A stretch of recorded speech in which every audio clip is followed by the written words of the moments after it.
Hi friends, இந்த வீடியோவில் நம்ம பார்க்க போகிறது இந்த principles for constructing test items அப்படின்றது தான். இது கீழே 6 சப்ஹெட்டிங்ஸ் இருக்குது. ஸோ இதை நான் சொல்ல போகிறேன். ஃபர்ஸ்ட்டு டெஸ்ட் ஐட்டம்ஸ் அப்படின்றதுக்கு இன்ட்ரொடக்ஷன் பார்த்துக்கலாம். ஸோ டெஸ்ட் ஐட்டம்ஸ் அப்படின்றது என்னென்னா, ஜென்ரலாகவே ரிட்டன் டெஸ்ட்டில் வந்து நிறைய டைப் ஆஃப் டெஸ்ட் ஐட்டம்ஸ் இருக்கும்.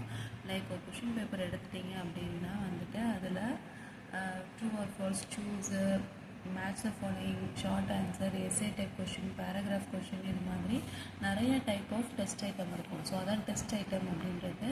ஸோ ரிட்டன் டெஸ்ட் அப்படின்னு எடுத்துக்கிட்டோம்னா நிறைய டைப் ஆஃப் டெஸ்ட் ஐட்டம்ஸ் இருக்கும். அது வந்து ஒவ்வொருட ஆன்சரை பேஸ் பண்ணி டிஃப்ரெண்ட்டாக இருக்கும். சரிங்களா? ஸோ 1 வேர்ட் ஆன்சர்னால் 1 வேர்டில் முடிஞ்சிடும். 2 மார்க்ஸ்னால் வந்துட்டு ஒரு 2 to 3 லைன்ஸ் எழுதுகிற மாதிரி இருக்கும். பேராகிராஃப்னால் வந்துட்டு 6 to 7 லைன்ஸ் அந்த மாதிரி டிஃபர் ஆகும். ஸோ ஒவ்வொரு ஆன்சரை பொறுத்து இது வந்து டிஃபர் ஆகும். So the teacher should master the skill of constructing test item. So அப்போ ஒரு கொஷின் பேப்பர் ரெடி பண்ணணும்னா ஒவ்வொரு டெஸ்ட் ஐட்டமும், அதாவது ஃபில்லப், சூஸ், மேட்ச் அப்படின்னு சொல்லிட்டு ஒவ்வொரு டெஸ்ட் ஐட்டமையும் எப்படி கொடுக்கணும், எப்படி கொடுத்தா வந்துட்டு அது ஒரு கொஷின் பேப்பர் நீட்டான ஃபார்மேட்டில் ஸ்டூடெண்ட் ஈஸியாக கிராஸ் பண்ணிக்கிற மாதிரியும், அந்த நம்ம எதுக்காக லெசன் நடத்தி அந்த டெஸ்ட் வைக்கிறோம் அப்படின்றதுக்கான அந்த இன்ஸ்ட்ரக்ஷனல் அப்ஜெக்டிவ் அதை அச்சீவ் பண்ண முடியுதா, அதுக்கு பெர்ஃபெக்டாக அந்த கொஷின் பேப்பர் இருக்கா அப்படின்றது தான் வந்து பார்க்குறதுக்கு அந்த ஸ்கில் வந்து அந்த டீச்சருக்கு இருக்கணும். So the teacher should cover the whole range of topics prescribed in the syllabus as far as possible. So சிலபஸை வந்துட்டு கவர் பண்ணுற மாதிரி அப்படியே கம்ப்ளீட்டாக ஒரு யூனிட்லேருந்து கொஷினே கேட்காம மீதி 4 யூனிட்லேருந்து ஒரு யூனிட்டில் ரொம்ப நிறையா கேட்டு, ஸோ அந்த மாதிரிலாம் இல்லாமல் ஒவ்வொரு யூனிட்டுக்கும் ஒரு பர்டிகுலர் வெயிட்டேஜ் கொடுத்து ஸோ ஈக்குவலாக சிலபஸ் ஃபுல்லாக வந்துட்டு கவர் பண்ணியிருக்கணும் கொஷின் பேப்பரில். அதே மாதிரி அவுட் ஆஃப் சிலபஸ் கேட்கக்கூடாது. மோஸ்ட்லி வந்துட்டு அந்த நம்ம கொஷின் பேப்பர் வந்து ஒரு ஹையர் அப்ஜெக்டிவ்ஸ் வந்து டெஸ்ட் பண்ணுற விதமாக இருக்கணும். அதாவது ஒரு நியூ சுச்சுவேஷன் கொடுத்து அதில் வந்துட்டு அவங்க நாலேஜை அப்ளை பண்ணுற மாதிரி கொடுக்க முடியுமா அப்படின்னு பார்க்கணும். அதுக்கப்புறமேட்டு ஸ்டூடெண்ட்ஸுக்கு டேரெக்டாக அந்த லெசனோ அந்த சப்ஜெக்டை வந்து நம்ம எதுக்காக படிக்கிறோம் அப்படின்றத வந்துட்டு கொண்டு தெரியப்படுத்துகிற விதமாக அந்த கொஷின்ஸ் வந்துட்டு இருக்கணும். அதே மாதிரி அந்த கொஷின் பேப்பரில் இருக்கிற சென்டென்சஸ், கொஷின்ஸாக இருக்கட்டும், அது வந்து சிம்பிளாகவும் ஈஸியாக ஸ்டூடெண்ட்ஸ் வந்து புரிஞ்சுக்கிற மாதிரியாக இருக்கணும். ஸோ இதுதான் வந்து டெஸ்ட் ஐட்டம்னா என்னென்னு நான் எழுத போகிறேன். சரிங்களா? So generally a written test may consist of different kinds of test items. It differs on the basis of the answers they require. The teacher should master the skill of constructing test items. The test item should cover the whole range of topics prescribed in the syllabus as far as possible. No test item content should be set outside the syllabus. More items should be set to test higher objectives. For this purpose, items should be in the context of new situations. Items should provide clear direction to the students regarding the scope and the length of responses. The language of the item should be simple and within the easy grasp of students. இப்போ உள்ள கொஷின்குள்ளே வருவோம். Principles for constructing test item. So இது கீழே தான் அந்த 6 subsection இருக்குன்னு சொன்னால. So principles for constructing test item அப்படின்னும் போது generally the following criteria are to be followed in developing any type of test item. அது மல்டிபிள் சாய்ஸாக இருக்கலாம், மேட்சாக இருக்கலாம், கொஷின் ஆன்சராக இருக்கலாம், என்ன மாதிரியான டெஸ்ட் ஐட்டமாக இருந்தாலும் இந்த ஃபாலோயிங் பிரின்சிபல்ஸை யூஸ் இருக்கணும் அப்படின்றாங்க. So each test item should aim to test 1 or more instructional objectives. So ஒவ்வொரு டெஸ்ட் ஐட்டமும் வந்துட்டு நம்மளோட இன்ஸ்ட்ரக்ஷனல் அப்ஜெக்டிவ், அந்த சப்ஜெக்ட் நம்ம எதுக்காக படிக்கிறோமோ அந்த objective. So each test item should aim to test 1 or more instructional objectives. So அந்த subject, அந்த லெசன் எதுக்காக படிக்கிறோம், என்ன அப்ஜெக்டிவை அச்சீவ் பண்ண படிக்கிறோமோ, ஸோ ஒவ்வொரு டெஸ்ட் ஐட்டமும் அதை கவர் பண்ணுற மாதிரியான விஷயங்களாக இருக்கணும். அதை தாண்டி வெளியில் போகக்கூடாது. So test item should be considered on what the testee should know and are able to make meaning of it.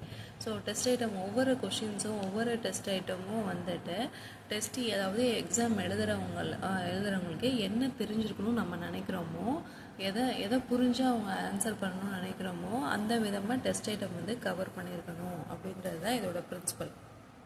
So in addition to the above, there are some specific principles for developing each type of test item. So இந்த ரெண்டு மட்டும் இல்லை, இது இல்லாமல் principal ஒவ்வொரு test ஐட்டமும் வந்துட்டு follow பண்ணுறதுக்கு க்ரியேட் பண்ணுறதுக்கு வந்துட்டு ஒரு சில பிரின்சிபல்ஸ் இருக்குது.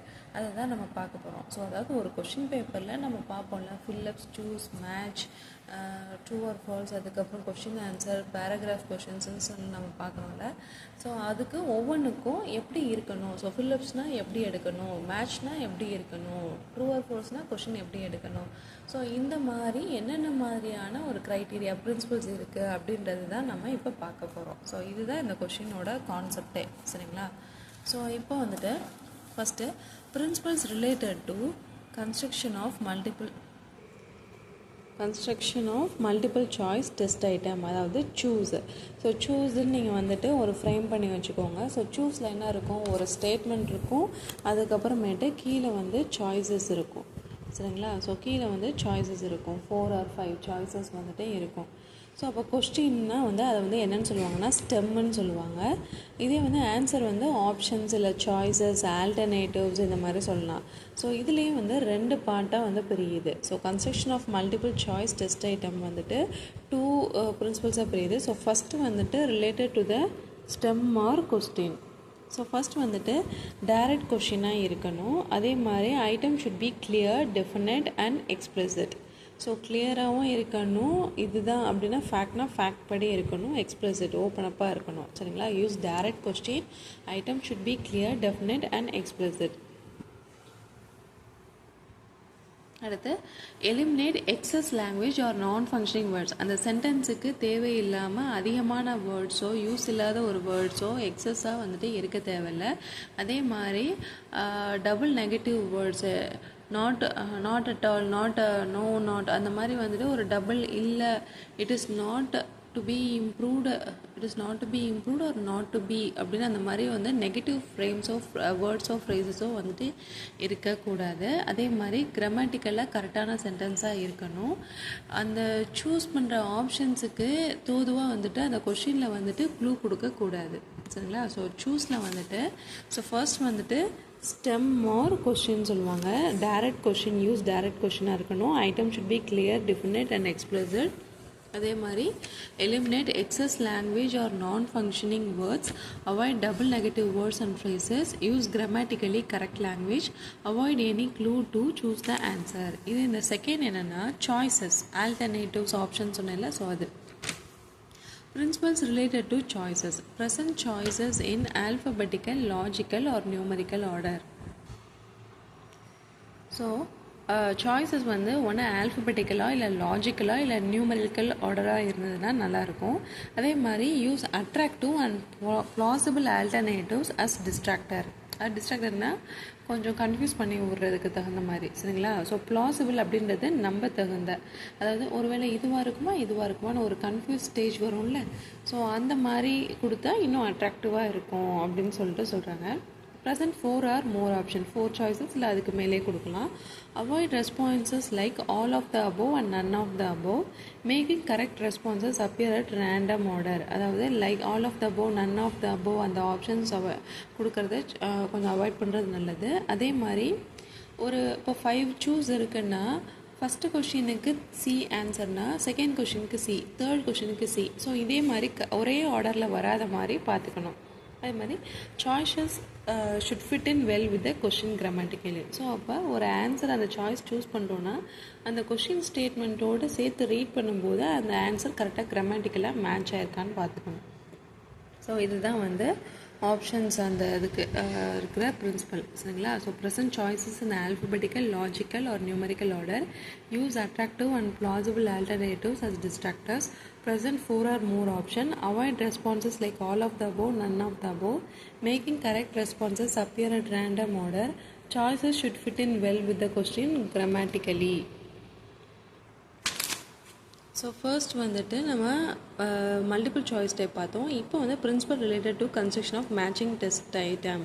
ஸோ மேட்ச் த ஃபாலோயிங் இருக்குல்ல, ஸோ அதுதான். So item should be arranged in 2 columns, one for the premises and another for the responses. So left சைடில் இருக்கிறது ப்ரெமிசஸை லெஃப்ட் சைடில் கொடுக்கணும், ரைட் சைடில் வந்துட்டு ரெஸ்பான்சஸ் இருக்கணும். items chosen for premises and responses வந்து should belong to same topic or content and all the items should find place in same page. So ஒரே பேஜில் இப்போ ஒரு எக்ஸாம் கொஷின் பேப்பர் இருக்குது அப்படின்னா ஃப்ரண்ட் பேஜில் 3rd ரோமன் லெட்டர் இல்லை 4th Roman லெட்டரில் மேட்ச் த ஃபாலோயிங் வருதுன்னா 3 மேட்ச் த ஃபாலோயிங் வந்துட்டு ஃப்ரண்ட் பேஜ்லேயும் பேக் சைடில் மீது 2 மேட்ச் த ஃபாலோயிங்கும் அப்படி இருக்கக்கூடாது. all the items should find place on same page. At the number of premises should be counted as the number of test items. So match the following 5 marksக்கு கேட்கணும் அப்படின்னா 5 questions இருக்கணும். அதே மாதிரி number of responses வந்துட்டு கூட இருக்கலாம். So 5 match the following கொஷினுக்கு 6 or 7 answers வரைக்கும் இருக்கலாம். Proper instruction top of the matching test question. அதே மாதிரி மேட்ச் த ஃபாலோயிங்க்கு மேலேயே வந்துட்டு ஏதாவது இன்ஸ்ட்ரக்ஷன் சொல்லணும் அப்படின்னா அது கொடுத்துருக்கணும். ஸோ இதுதான் matching test type item. So item should be arranged in 2 columns, one for premises and one for responses. Premises should find place on left side column, responses on right side column. Items chosen for premises and responses should belong to the same topic or content area, that is homogeneous materials. All the items should find place on the same page. Number of premises should be counted as the number of test items. Number of responses given should be one or more than the number of premises given. Proper instruction or top of the matching test question. At the third one, the principles related to the construction of completion type of test items. So இது வந்துட்டு fill ups தான் மெயினாக குறிக்கிறது. Complete the sentence or fill ups அப்படின்னு சொல்லலாம். So completion type test item. So எதில் நம்ம first பார்க்கணும் அப்படின்னா, ஒரு ஃபில் இன் த பிளாங்க்ஸ், ஒரு ஸ்டேட்மெண்ட் இருக்குன்னா அங்கே ஒரு பிளாங்க் இருக்கும். ஸோ அங்கே வந்துட்டு என்ன ஆன்சர் வரணுமோ அதை வந்துட்டு அந்த ஆன்சர் வந்துட்டு கரெக்டாக ஃபிட்டாக இருக்கணும் அந்த ஸ்டேட்மெண்ட்டோட. சரிங்களா? So care should be taken to see only one answer should fit in well in the blank space border. So ஒரு ஃபில்லப்ஸில் வந்து நடுவில் ஒரு டேஷ் கொடுத்துருக்காங்க, பிளாங்க் கொடுத்துருக்காங்க அப்படின்னா அங்கே ஒரு ஆன்சர் தான் கரெக்டாக வர்ற மாதிரி இருக்கணுமே தவிர நமக்கு 2-3 ஆன்சர் அந்த ஒரு பிளாங்கில் வந்துட்டு எழுதுகிற மாதிரி நம்ம இருக்கக்கூடாது. ஸோ கொஷின் வந்துட்டு அந்த பர்டிகுலராக ஒரு ஆன்சர் தான் வரணும், ஒரு ஆன்சர் தான் அதுக்கு இருக்குது அப்படின்ற மாதிரி ஃபேக்ட் கொஸ்டின் தான் வந்துட்டு இருக்கணும். சரிங்களா? அப்போ அதில் ரொம்ப கேர் பண்ணிக்கணும். அதே மாதிரி பிளாங்க் வந்துட்டு பிகினிங் ஆஃப் த ஸ்டேட்மெண்ட்டில் இருக்கக்கூடாது. அந்த பிளாங்க்கில் வந்துட்டு ஒரு ஸ்பெசிஃபிக் ஐடியா வந்து அசஸ் பண்ணுற மாதிரி இருக்கணும். அதாவது சம்மந்தமே இல்லை, ஒரு ஸ்டேட்மெண்ட்டை ஒரு பர்டிகுலர் இம்பார்ட்டண்டான ஒரு கான்செப்டை சொல்லும் போது அது என்ன நேம் அப்படின்னு ஒரு பர்டிகுலராக ஒரு விஷயத்தை தெரிஞ்சுக்கணும்ல, அசஸ் பண்ணுறதே அதுக்காக தான். ஸோ அதை தான் ஆன்சராக கொடுக்குற மாதிரி இருக்கணும். ஒரு கொஷின் க்ரியேட் பண்ணும்போது இதை நம்ம கண்டிப்பாக பார்க்கணும். அதே மாதிரி கொஷின்குள்ளேயே வந்துட்டு நம்ம ஆன்சர்ஸ் கிராமட்டிக்கல் ஸ்ட்ரக்சராகவோ இல்லாட்டினா வந்துட்டு இன்ஃபர்மேஷனல் ஸ்ட்ரக்சராகவோ நம்ம வந்து க்ளூ கொடுத்துடக்கூடாது. ஃபில் இன் த பிளாங்க்ஸ் அப்படின்னும் போது. சரிங்களா? சூஸில் அப்படி கொடுக்கலாம், ஆனால் ஃபில் இன் த பிளாங்க்ஸில் அப்படி கூடாது. அதே மாதிரி when the answer should be expressed in numerical units, அதாவது நியூமெரிக்கல் நம்பர்ஸில் வந்து வரணும் அப்படின்னா அந்த நம்பரோட ப்ரெசிஷன் எத்தனை, இப்போ டெசிமல் பாயிண்ட்னா எத்தனை 0 வரணும், என்ன யூனிட் வரணும், இதெல்லாம் வந்து கண்டிப்பாக இண்டிகேட் பண்ணியிருக்கணும் அந்த ஃபில்லப்ஸில். ஸோ டேஷில் நீங்கள் நம்பர்ஸ் தான் எழுத போகிறீங்கன்னா அதோட யூனிட் வந்துட்டு கண்டிப்பாக ஸ்பெசிஃபை பண்ணியிருக்கணும் கொஷினில். டூ மெனி பிளாங்க்ஸ், நிறைய பிளாங்க்ஸ் வந்துட்டு விடுற மாதிரி இருக்கக்கூடாது. 3, 4, 5 அப்படின்ற மாதிரிலாம் இருக்கக்கூடாது. சிம்பிள் சென்டென்ஸாக இருக்கிற மாதிரி பார்த்துக்கணும். ஸோ இதுதான் கம்ப்ளீஷன் டைப் டெஸ்ட் ஐட்டம்ஸ் தான் இருக்கிறது. So care should be taken to see only one answer fit in well in the blank space provided. The blank provided in the question should imply a specific idea that is to be assessed. A blank should not find place at the beginning of the statement. Clue for the answer should not be contained in the statement. When the answer is to be expressed in numerical units, then the clue for the precision of the number should be indicated. Too many blanks are not desirable in an item. Next வந்து principles related to true or false test item. So true or false அப்படின்னும்போது statement should be formed on well established facts. So அப்போ true or false அப்படின்னா நம்ம ஒரு விஷயம் உண்மை இல்லை பொய் அப்படின்னு நம்ம சொல்லணும். அப்போ அந்த சென்டென்ஸ் வந்து எப்படி இருக்கணும்னா கரெக்டாக ஒரு ஃபேக்சுவலாக இருக்கணும், ஒரு கரெக்டான இன்ஃபர்மேஷனாக இருக்கணும். அது பொய்யாக இருக்கலாம், உண்மையாக இருக்கலாம், குழப்புற மாதிரி இருக்கக்கூடாது. So statement should be formed on well-established facts. It should contain only one idea except in the case of cause-effect relationship. So அந்த ஸ்டேட்மெண்ட் வந்து கண்டிப்பாக ஒரே ஒரு விஷயத்தை மட்டும்தான் நமக்கு சொல்கிற மாதிரி இருக்கணும். அதே காஸ்-எஃபெக்ட் ரிலேஷன்ஷிப் தவிர, அதாவது இது நடந்தால் இது நடக்குமா, இப்படி ஆனிச்சுன்னா இந்த எஃபெக்ட் கொடுக்குமா அப்படின்ற மாதிரி கொஷினில் வந்து அசம்ஷனில் இருக்கணுமே தவிர மற்றபடி ஒரே ஒரு ஐடியா மட்டும்தான் வந்துட்டு ஸ்டேட்மெண்ட்டில் இருக்கணும். இதே யாரோட ஒரு கருத்தை வந்து சொல்கிறாங்க அப்படின்னா அது எந்த ஆத்தர்னு வந்திருக்கு, எந்த இடத்துலேருந்து அந்த கருத்து வந்திருக்குன்றதை கண்டிப்பாக மென்ஷன் பண்ணணும். ஏன்னா ஒரு விஷயத்தை பற்றி நிறைய பேர் கருத்து தெரிவிச்சிருப்பாங்க. ஸோ அப்போ அந்த கருத்து உண்மையாக பொய்யான்றதை நம்ம சொல்லவே முடியாது. ஒவ்வொருத்தவங்களோட பார்வையும் ஒவ்வொரு மாதிரி இருக்கும். ஸோ அப்போ அவங்களோட சோர்ஸ், அவரோட பாயிண்ட் ஆஃப் வியூவில் இது ஒப்பீனியன் அப்படின்னு சொன்னது அது ட்ரூ ஆர் ஃபால்ஸாக நம்ம சொல்லலாம். Statement should be either fully true or fully false. So அப்போ ஒன்று ஃபுல்லாக ட்ரூவாக இருக்கணும், இல்லை ஃபுல்லாக ஃபால்ஸாக இருக்கணும். லாங் காம்ப்ளெக்ஸ் சென்டென்சஸை அவாய்ட் பண்ணணும். மேபி, சம், மெனி இதெல்லாம் அவாய்ட் பண்ணலாம். நெகட்டிவ் ஃப்ரேஸை வந்து அவாய்ட் பண்ணணும். All, none of them, always, only இந்த மாதிரி வேர்ட்ஸையும் அவாய்ட் பண்ணணும். ஏன்னா அது வந்து க்ளூ கொடுக்குற மாதிரி ஆன்சருக்கு ட்ரூ ஆர் ஃபால்ஸான. அதே மாதிரி arrange randomly approximately equal statements not follow பண்ணணும். அதாவது இப்போ ஒரு 5 ட்ரூ ஆர் ஃபால்ஸ் இருக்குன்னா மொதல்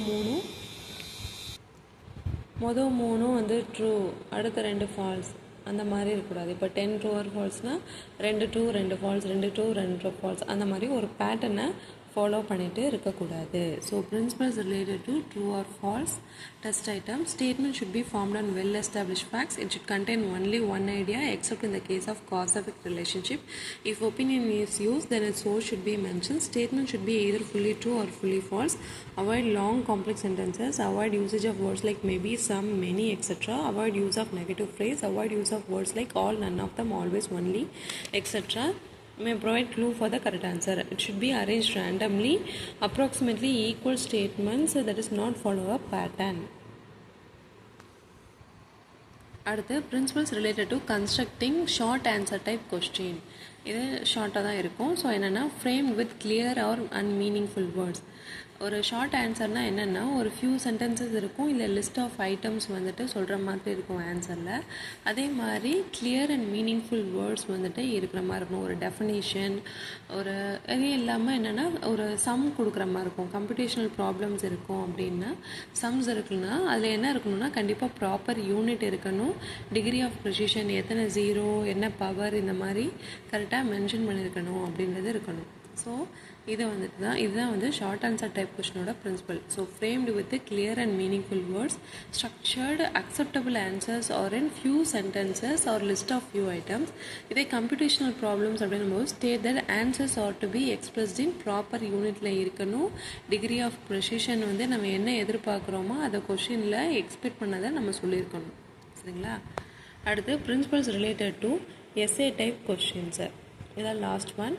so test the ability to analyse, synthesise and evaluate. So ஸ்டூடெண்ட்டோட அனாலிசிஸை வந்துட்டு நம்ம கண்டுபிடிக்கிற விதமாக வந்து கொஷின் டைப் இருக்கணும். ஸோ டிஃப்ரென்ஸ் பிட்வீன் இருக்கலாம், இல்லை அனாலிசிஸ் இருக்கலாம், கம்பேரிசன் இருக்கலாம், இல்லை எக்ஸ்பிளைன், எலாபரேட்டட், டிஸ்கஸ், அந்த மாதிரி வந்துட்டு என்ன விதமாக வேணாலும் எஸ்ஏ டைப் கொஷின்ஸ் வந்து இருக்கலாம். சரிங்களா? So test the ability to analyse, synthesise and evaluate. இது வந்து ஜஸ்ட் வெறும் டெஃபினேஷன் மட்டும் அப்படின்னு கிடையாது. ஸோ அவங்களோட கருத்தையும் தெரிவிக்கிற விதமாக நம்ம டெஸ்ட் கொஷின்ஸ் கொடுக்கலாம். அதே மாதிரி framed with simple, clear and meaningful words. So அங்கே ஷார்ட் ஆன்சர்லேயும் frame with simple, clear and meaningfuls இங்கே தான். லாங்குவேஜ் ஸ்டைல் வந்து easy to understand for students. So size of answers expected நம்ம மென்ஷன் பண்ணியிருக்கணும். ஸோ ஒரு கொஷினில் வந்து எஸ்ஏ டைப் வேணும்னா எத்தனை பேஜ் அப்படின்னு சொல்லிட்டு நம்ம ஸ்பெசிஃபை பண்ணியிருக்கணும், இல்லை எத்தனை வேர்ட்ஸ்குள்ளே இருக்கணும் அப்படின்றத ஸ்பெசிஃபை பண்ணியிருக்கணும். அது weightage to be assign and ஏற்கனவே நமக்கு இந்த கொஷினுக்கு எவ்வளோ மார்க் நம்ம கொடுக்க போகிறோம், என்னென்ன பாயிண்ட்ஸ் இருக்குன்னு நமக்கு தெரியும். ஸோ அப்போ கொஷின் பேப்பரில் வந்து கிளியராக எக்ஸ்பிளைன் பண்ணியிருக்கணும் என்ன மாதிரி மார்க் வந்துட்டு இந்த கொஷினுக்கு கொடுக்கப்படும் அப்படின்றத சொல்லியிருக்கணும். சரிங்களா? So இதுதான் principles related to constructing essay type question. So test the ability to analyze, synthesize and evaluate. Frame with simple, clear and meaningful words. Language style, it is easy to understand for students. Size of answers expected should be clearly mentioned, not exceeding 4 pages or 600 words in the madri. Weightage to be assigned in advance and stated clearly in the question paper. So இதுதான் இந்த 6 principles. So நம்ம இப்போ இதான் பார்த்துருக்கோம். So is principles for constructing test ஐட்டம்ஸில் first test ஐட்டம்ஸ்னால் என்னென்னு பார்த்தோம். அதுக்கப்புறம் இதோட என்னென்ன பிரின்சிபல் அப்படின்றத நம்ம பார்த்துருக்கோம். So thank you friends.